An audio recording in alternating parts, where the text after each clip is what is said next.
নীতির প্রশ্নে হযরত ওমর কিরকম ছিলেন? ওনার যখন সাকারাত চলতেছে, সাকারাত,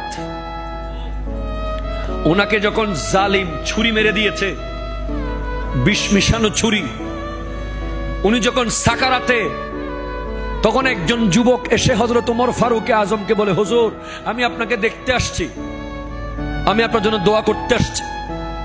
তখন উনি বলার কথা ছিল যে হ্যাঁ তোমাকে ধন্যবাদ, তুমি অনেক বড় কাজ করেছো, আমাকে দেখতে আসছো। কিন্তু তখনও ওমর ফারুক আজম ওই ব্যক্তির দিকে তাকিয়ে বলছে, তোমাকে দেখে আমার খুব কষ্ট হচ্ছে, তুমি কেন আসছো? বলে, হুজুর কি বলেন? আমি আপনাকে দেখতে আসছি, আপনি আমাকে দেখে রেগে যাচ্ছেন কেন? কারণ তোমার টাকনুর নিচে প্যান্ট। বলে, তোমার পায়ের গোড়ার নিচে, গোড়ালির নিচে কাপড় কেন? সাকারাতের বিছানাতে